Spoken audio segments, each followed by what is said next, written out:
Hi, and welcome to the Influence webinar. My name is Mike Weaver, your host and your teacher through this webinar, where I'm going to help you stand out, to connect with others meaningfully, and to be a person of persuasion, to be a person of influence, to help you grow in your influence. I'm a certified leadership and influence coach, and if we have questions throughout this webinar, feel free to drop me an email, mike@mikeweaver.co, mike@mikeweaver.co. I'll answer any questions you have as soon as I'm able to do so. But before we get started, let me ask you a few questions. What if people listen more to you and to each other? What if people asked you for your ideas more often? What if your organization had outstanding relationships internally and externally? What if you knew how to speak so the message was received and meaningfully so? Today, I'm going to help you do all those things by unpacking the difference for you, the difference between influence and being influential, by giving you practical insights about being a person of influence, some real-time, real-world things you can do immediately after this webinar to build that into your life to be influential today. I'm going to give you this one key question to ask in every situation to be a person of influence. And lastly, you'll discover the 7 traits for influence success. But before we do anything, let's figure out, what are we really talking about? What is influence? Well, influence is the power to produce effects, especially indirectly or through an intermediary. Influence is also one exercising indirect power to sway or affect. Look at that, indirect power, indirect. And it's leading us into something deeper, something that's going on inside us, and we'll talk more about that later. But this is what influence is from the dictionary. But let me give you a quote from John Quincy Adams, one of our U.S. presidents in the 19th century. He said, "If your actions inspire others to dream more, learn more, do more, and become more, you are a leader." I love that quote for 2 reasons. One, it's right on. It's what every leader aspires to do. We do want to inspire others to dream more, learn more, do more, and become more. It's something we lean into. But what's behind it, this is why, second thing I like about this quote is John Quincy Adams is talking about being a person of influence, of inspiration. And as we are a leader in this group, because we are there, we inspire others and we influence others to dream more, learn more, do more, and become more than they ever thought they could when we're not there. Remember this quote: if your actions inspire others to dream more, do more, learn more, and become more, you are a leader. Now, there are ways we automatically are doing things to be influential. And here are some methods of influence that we use on a regular basis. The world uses. We might use it ourselves. Reciprocity. Reciprocity is that which is creating a sense of obligation. I do this for you. Will you do this for me? Consistency, which is if I say I like something, then you will assume I follow through and support by / sell it to others. I'm consistent in that. Social proof. If others are doing it, then that is it. Must be a good thing to do. Liking. If we're similar, then you'll do it because I do it. Authority. People in position of power and authority always know better or more. So social proof, liking, and authority are why companies hire celebrities to endorse a product. They want to influence you to buy their product, to buy their service. And they're using a person's role and their position of influence to influence you. Scarcity. It preys on fear of missing out or losing their chance. It creates a sense of urgency. Salespeople do that on a regular basis. They create scarcity and influences you to buy.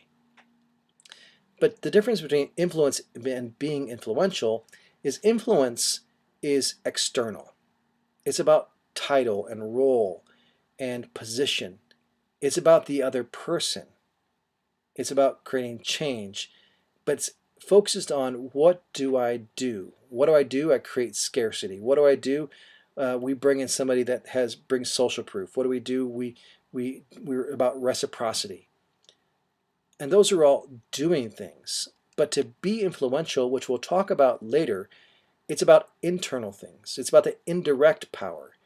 It's about story and testimony, telling from your heart and mind. It's about you. It's a shift in thinking. It's not only a shift in your thinking, it's helping others shift in their thinking so that influence lasts and goes deeper, where people are changed by our influence in their life. And it's about being a state of being. Being influential is a state of being. Here's a quote: being influential is the source, not just the execution of influence. We are people of influence because in ourselves we're influential. And we'll talk more about that difference and that distinction as we move through this webinar. But why should you care?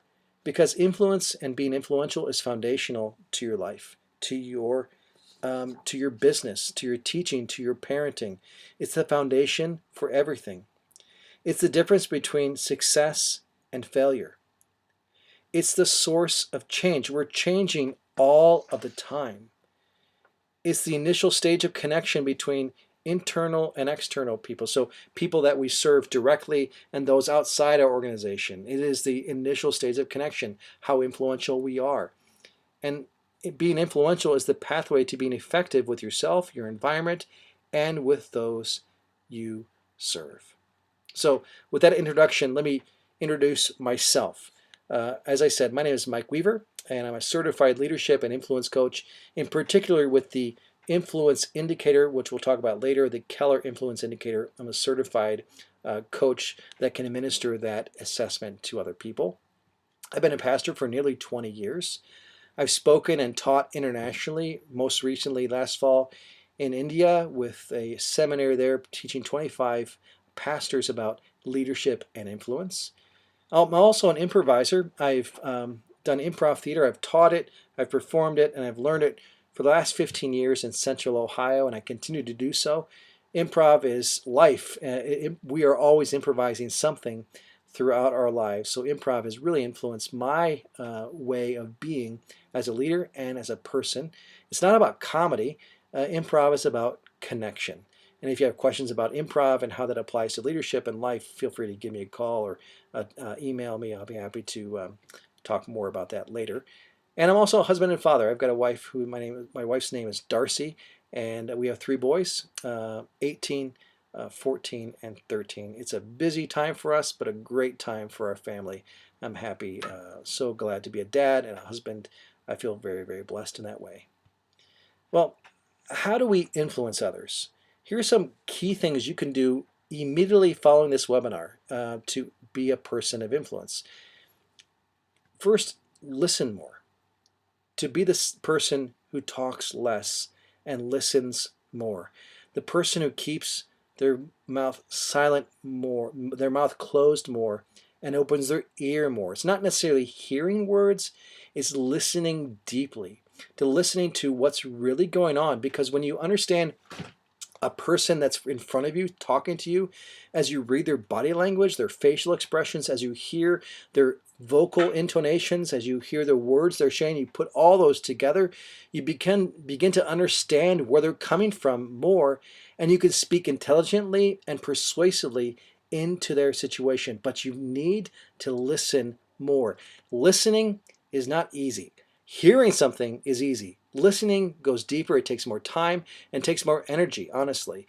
But to listen more. Notice if you move around the letters in the word listen, it actually spells silent. Silent, listen.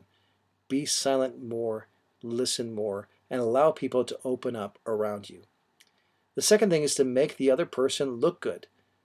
When you listen to somebody, you literally are making the other person look good because you are respecting their point of view.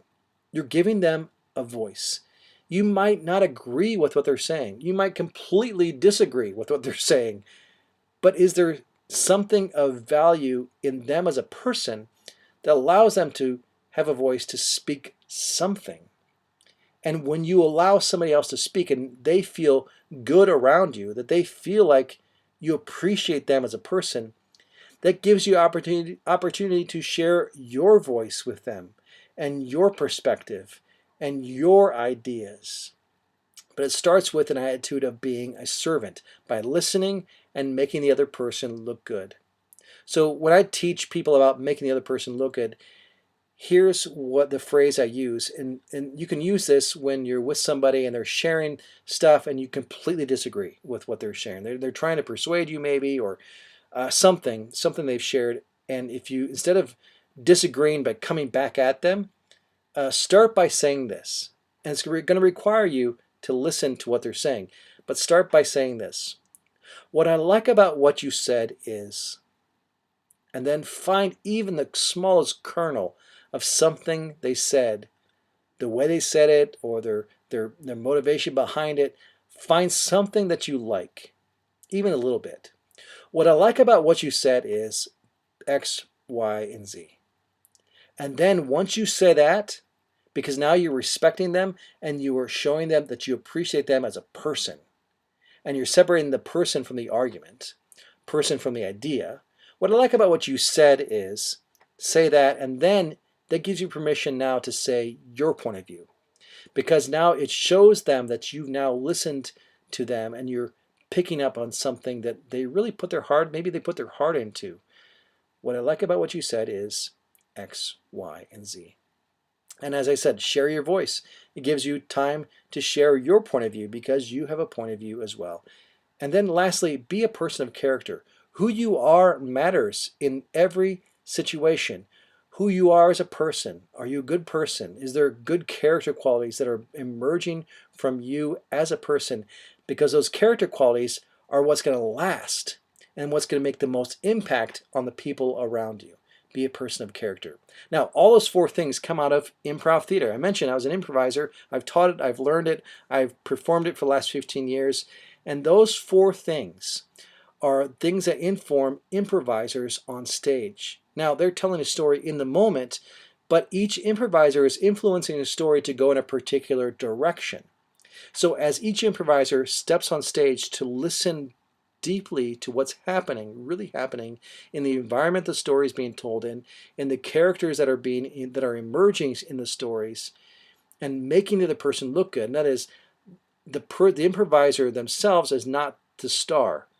The story is the main focus, and the other person in the story is, as we listen to them, becomes a key person. As we all do that, we all start looking good. We share our ideas in the story, and the story is influenced by our ideas shared between all of us.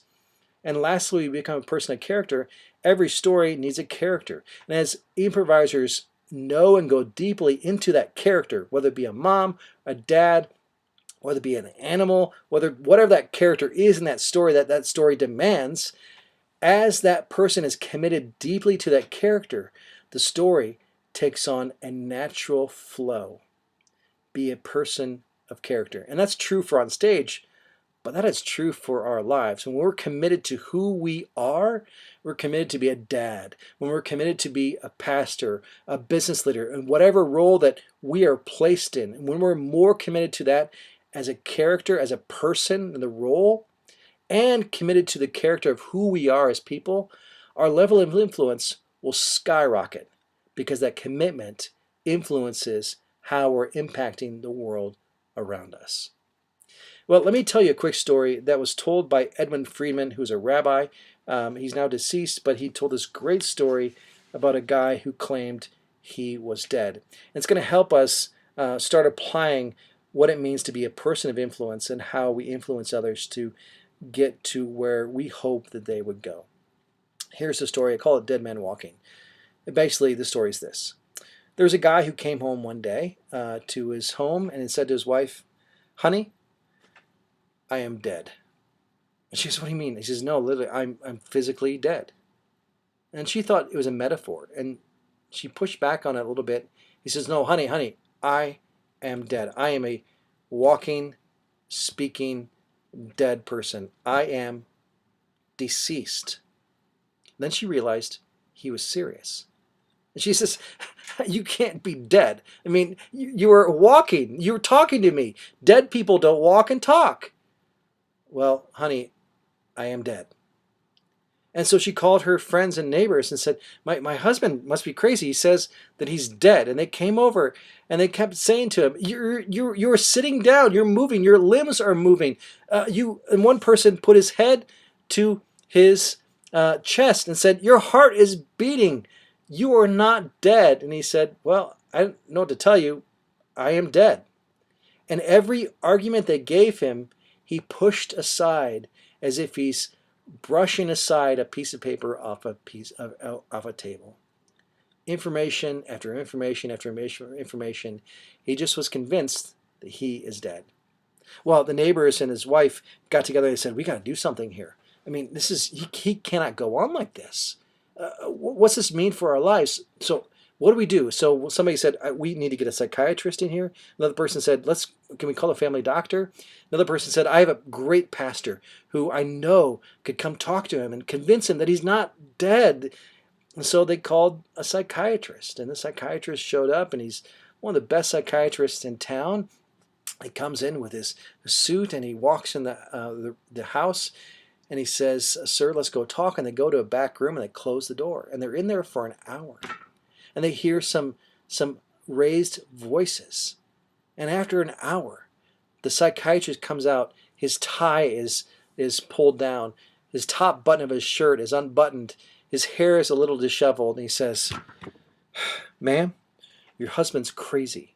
He's psychotic. If you want me to put him in an institution, contact me. But I'm out of here. There's nothing I can do. And the dead man walked out of the room smiling. And the psychiatrist said, that's it. I'm done. I'm out. And he walked away. Then they called the family pastor.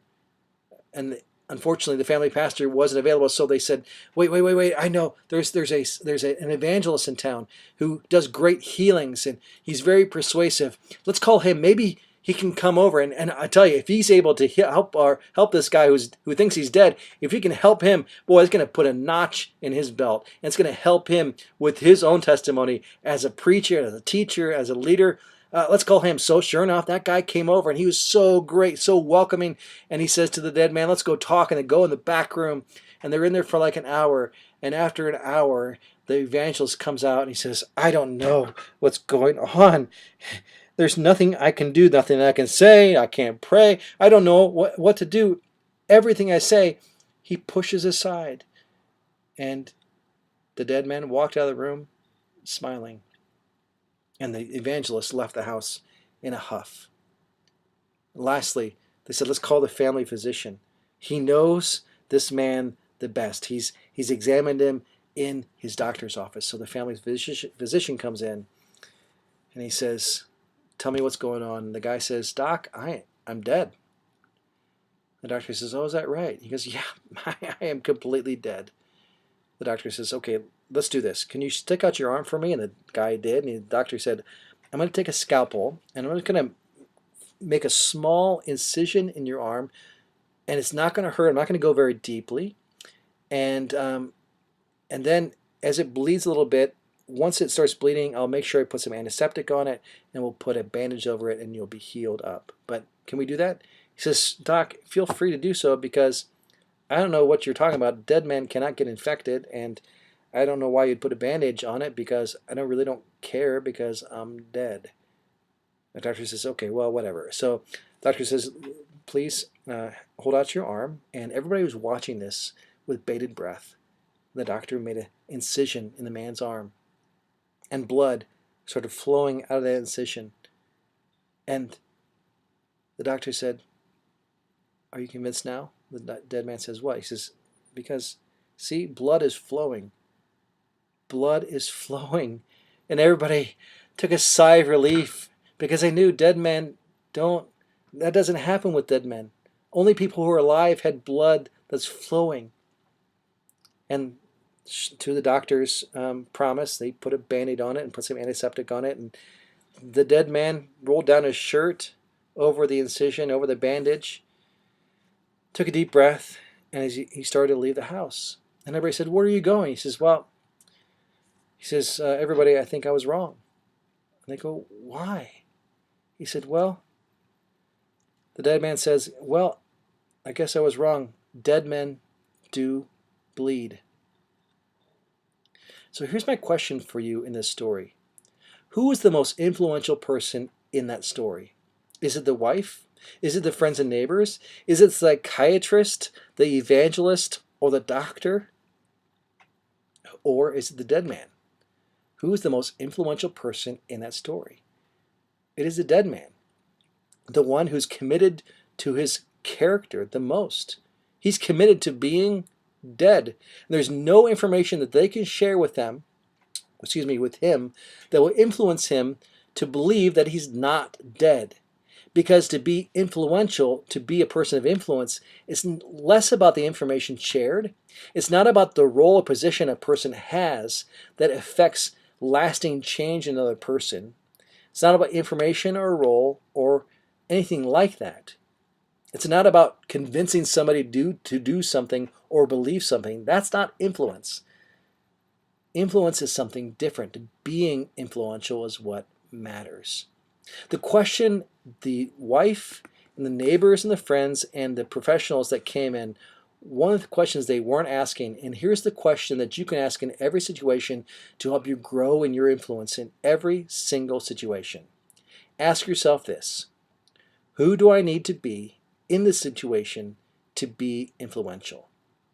Who do I need to be right now in this situation to be influential? It drives you back into your being, into your character, about how you walk and talk and hold your head and your arms.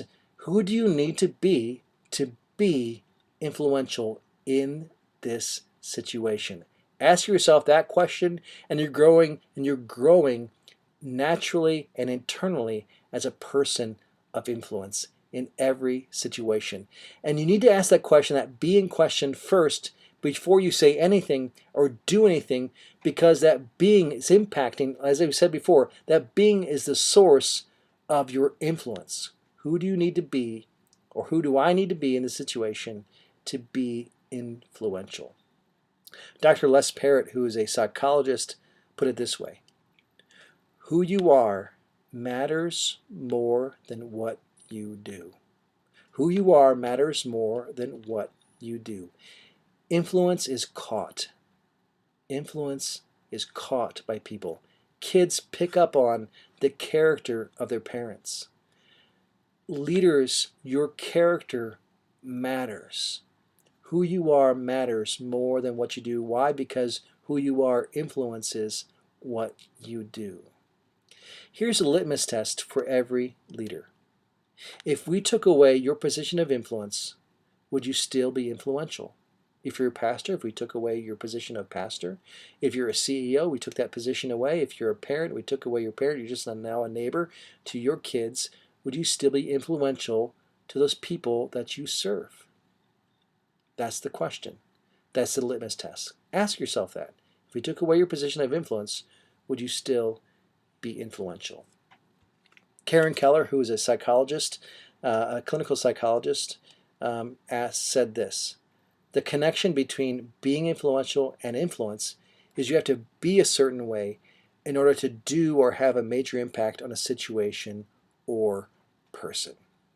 So before this webinar began, I invited you to respond to 3 questions, and those questions were: who are the people of influence in your life over the course of your life, alive or dead? What qualities did they display? And why is influence important to you? And I really appreciate every response to those questions. And people of influence are ex-bosses, parents, coaches, and their qualities like they were patient, they believed in me, my success, they displayed care and concern for me as a person. And those are the qualities, some of the qualities that were outlined by you. And so thank you for that. Influential people are people like parents and coaches and athletes and teachers, religious leaders, celebrities, mentors, and you are already right now an influential person. Here's why I say that. If you take those 3 people that you outlined And then as you share those character qualities, you think about listing out those character qualities of those 3 people that you shared with me. And you say, those are the character qualities that they displayed. You could put your name above those character qualities, because I guarantee you are doing those things. The same things that influenced you, you are now moving forward to influence others. They become a part of who you are, because influence is caught. You caught something from these people, and now because we're creatures that we mimic and we pass forward that which has most affected us, you are now passing forward those things in the people around you. So be encouraged. You are already a person of influence. You are being influential naturally in those areas that you listed from the people that influenced you. So I mentioned Karen Keller, who's done amazing work in this area of influence and being influential. She has the Keller Influence Indicator, and she said, as she researched all this, that there are 7 character traits that influential people possess. She spent time researching what traits most impact influence. And the concept of each trait was researched to learn and know as much as possible about each trait, how we use them, why we need them, the role they play in our growth, why people dismiss them, and basically everything about their existence. And she came up with a whole host of these character qualities, but she narrowed the field down to 7 key traits of influential people. And here they are: courage, confidence, commitment, passion, trustworthiness, empowering, and likability. Confidence is your mental attitude of believing in, trusting, and relying on yourself and your abilities. Courage is your strength, power, or determination to meet daunting circumstances head on. Commitment is the underlying force behind achievement. It represents a defined sense of purpose. Passion is a gift of your spirit united with the sum of all your life experiences. It enables you to overcome internal and external obstacles and see the world as a place of endless potential. Empowering is a practice of sharing information, rewards, and power with others so that they can take the initiative and make decisions to solve problems and improve their lives.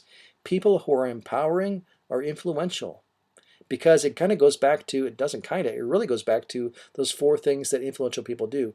Listen, make another person look good. And when you empower them, you're making them look good because you're giving them power to do things. You trust them. You are believing in them. Trustworthiness, a moral value considered to be a virtue. Being trustworthy means another person can place trust in you and feel secure the trust will not be betrayed. As a pastor and as a leader, boy, this is a game changer for lots of pastors, well, almost every pastor, therapist, teachers. The more trustworthy you are, the more influential you are in people's lives. And likability. Likability, how another person feels about themselves when they're around you. The measure of how positively you are viewed by another person. As each of these 7 character qualities are strong in your leadership, the more influential you become. If 1, 2, 3, or all of them are low, you are not a very influential person. If you're extremely confident, believe in yourself, but you lack the courage to act, your level of influence drops. If you are committed, but you lack likability, your level of influence drops. So your task as a leader is to strengthen each of these 7 character qualities in more stronger ways in your leadership to become even more influential than you already are. So I offer the K2 assessment, which is the Keller Influence Indicator assessment that Karen Keller developed. And it is a measurement of potential. It's a benchmark of where a person is in their leadership and their influence of being influential in these 7 character qualities. It's a leadership development tool. It tracks process of how a person's growing in their leadership. It's a starting reference. It is many ways like looking in the mirror and seeing yourself for who you really are right now. It's a reference point, but it doesn't mean a person stays there, because we are dynamic people, always growing and changing, and we're moving and growing and going backward in lots of ways every day of our life. But it's a reference point. It's an objective measure. It's not from your gut. You answer these questions, and it's measuring you objectively in these 7 character qualities. It's a shortcut to understanding strengths and challenges that you face as a leader. It can be used to solve problems, because lots of problems that we face are influence problems, of having a voice, of helping people hear us and respond to what we're saying, and to connect with people meaningfully. And it's for people serious about their success. What the K2 influence indicator is not, it's not a personality test. It's not an attitudes assessment. It's not an interest profile. It doesn't measure your competency. It's not an introduction of unfamiliar concepts, because you know those seven traits: confidence, commitment, courage, passion, empowering, trustworthiness, and likability. You know those things inherently. It's just never been put together in one package to say these things, if you increase in these ways, you will be more influential. And it's not for the faint of heart, because when you take the assessment, it can be really shocking to see what the results, and sometimes hard to hear, especially to see the blind spots that are getting in our way, or some of the things that could be tripping us up and making us even less effective as a leader and being a person of influence in the places where you want to be influential. It's honest, and it takes courage to dig deeper into it, but when people do so, boy, their level of influence grows. And here's why this is so important, because you and I have all seen celebrities, as they endorse a product, people will be part of that product, like Tiger Woods. And Tiger Woods endorsed all these products from Nike and some others. But when his infidelity came to light, when we started to call into question his character, guess what happened to his endorsements? They started to go away, because character matters. Those character qualities of courage, commitment, passion, likability, trustworthiness, empowering, passion, they're so important. And when one of them goes away, people walk away, or they stop listening to us. If we become less trustworthy, people aren't going to listen to us or trust us with any information, especially information that really matters to their lives. They don't want to open up to us, and so if they don't want to open up to us, we can't be people of influence in their lives to help them dream more, do more, learn more, and become more than they are today. The K2 is valid and reliable. It's statistically valid. It has reliable and consistent results, and it's the only one in the world like it. And you can go to Summary Report, this website, karen-keller.com/K2/research summary report. You can read the background behind this assessment. But she went to the Clemson University Masters in Business Administration program, and she worked this assessment, tested it, and retested it with these students, as well as others, to make it a very valid and reliable measure of influence in a leader's life. It's now being used in 67 countries around the world. Thousands of leaders across industries have taken the assessment and find great value in the content that's shared. Now, the K2 is different than the emotional intelligence assessment. The 7 influence traits are qualities, attributes that are not controlled by our emotions. They're character qualities.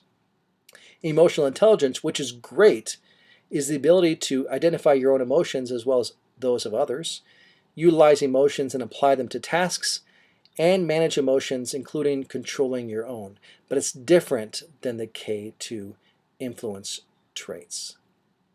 So I would invite you at this point into the influence program, and that is a deep dive into your level of influence.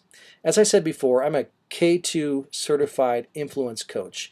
That is, I've gone through training, and that I can influence, I hope I influence you to take this, but I trained to administer this assessment, and walk through it with people who take the assessment so that we unpack it in a great way and start integrating those qualities in an even stronger way into the leader's life.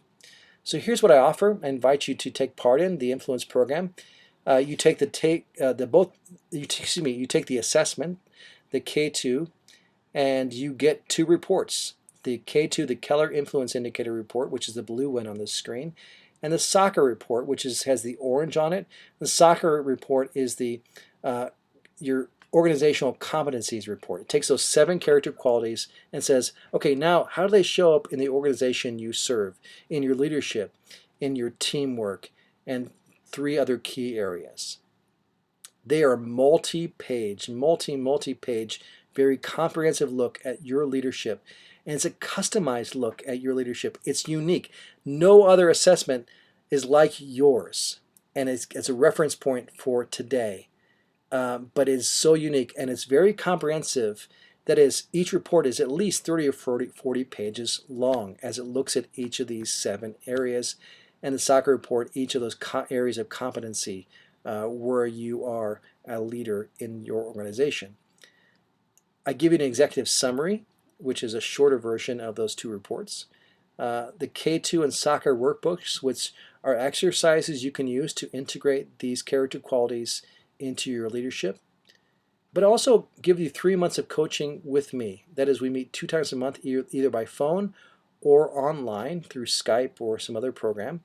And we talk more about and dig deeper into your assessment and find ways to integrate those character qualities in a positive manner in your leadership. I'll tell you, the leaders I work with, sometimes what we do is we take 1 character quality at a time, each coaching session, and we talk about how we can enhance and grow and nurture and systematize that character quality even more in our leadership.